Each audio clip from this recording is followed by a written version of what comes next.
Untuk menjawab pertanyaan mengapa banyak sekali pelaku usaha kecil selalu gagal dan lebih cenderung menggantikan atau beralih usaha ke bidang yang lain, perlu diingat atau digarisbawahi bahwa ada 3 faktor atau 3 komponen dasar yang patut atau harus dikuasai oleh seorang pelaku usaha, yaitu yang pertama, kemampuan dasar berproduksi. Yang kedua adalah keterampilan memasarkan atau marketing skill. Dan yang ketiga adalah pengetahuan tentang pengelolaan keuangan. Jika kita membahas komponen dasar berproduksi, bagus sekali, katakanlah 100%, seperti kuliner. Berproduksi kuliner atau masakan di bidang apa saja, itu bagus sekali. Yang kedua adalah agribisnis, petani lombok, petani atau cabai, bawang, kentang, dan sayur-sayuran, dan lain-lain sebagainya. Dan yang berikut yang tidak kalah adalah peternakan seperti ayam, itik, burung, sapi, kerbau, kambing, dan lain-lain sebagainya. Dan yang biasa diminati adalah di bidang fashion atau pakaian. Katakanlah menyewa tempat untuk menjadi penyalur pakaian jadi atau hanya berupa kain-kain saja. Dan yang paling angka tertinggi adalah sebagai retailer atau pengusaha kios atau sebagai penyalur sembako. Ini semua berjalan secara bagus dan kelihatannya mantap-mantap saja. Tetapi di bidang pemasaran atau marketing skill, itulah yang menjadi penyakit. Era milenium ini, pemasaran melalui digital marketing atau pemasaran digital sudah menjadi teknologi informasi dan andalan dunia bisnis atau dunia usaha untuk memasarkan suatu produk atau suatu jasa yang ditawarkan oleh seseorang yang menjalankan bisnis.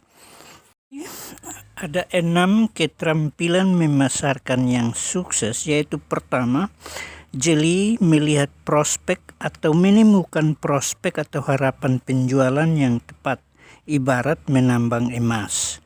Yang kedua, pandai dalam membangun hubungan dengan pelanggan.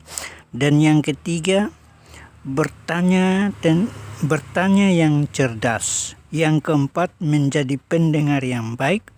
Yang kelima, tangguh menangani penolakan. Dan yang keenam, manajemen waktu yang solid. Saudara masih kurang dalam memanfaatkan teknologi digital, sekurang-kurangnya pandai membangun hubungan dengan klien atau pelanggan atau orang yang menggunakan produk atau jasa yang Anda hasilkan. Komunikasi memang sangat penting dalam industri marketing atau pemasaran, namun itu bukan satu-satunya cara mengenalkan produk atau melakukan presentasi penjualan. Hal yang lebih penting adalah membangun koneksi di masa di mana sangat dibutuhkan kemampuan membangun hubungan baik. Hubungan baik yang dimaksud bukan sekedar basa-basi yang banyak dilakukan marketing. Terkesan tidak ada ketulusan dalam basa-basi tersebut. Oleh karenanya Anda harus membangun koneksi atau membuat hubungan yang baik itu secara tulus. Tunjukkan pada mereka bahwa Anda peduli, mengerti permasalahan mereka, dan Anda hanya ingin membantu mereka memecahkan masalah dengan menawarkan solusi. Jika Anda melakukan hal ini, Anda akan mendapatkan kepercayaan dari calon klien potensial atau kemungkinan melakukan penjualan. 3 adalah pengetahuan tentang pengelolaan keuangan atau komponen ketiga tentang pengelolaan keuangan. Sebodoh-bodohnya seorang pengusaha, pasti dia akan tahu bahwa di dalam menjalankan suatu usaha perlu sewa tempat dan belanja fasilitas.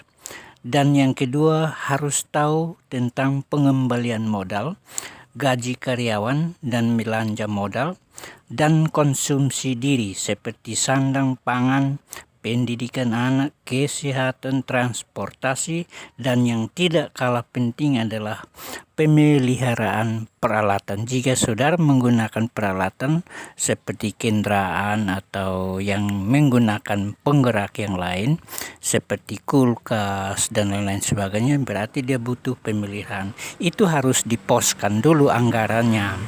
Dan yang tidak kalah penting seseorang maju atau mundur adalah investasi atau menabung. Itu yang biasa diistilahkan dalam istilah ekonomi itu cash inflow, aliran dana masuk ke dalam kas. Dan dana masuk dan dana keluar itu harus yang lebih besar adalah di cash inflow atau investasi atau menabung.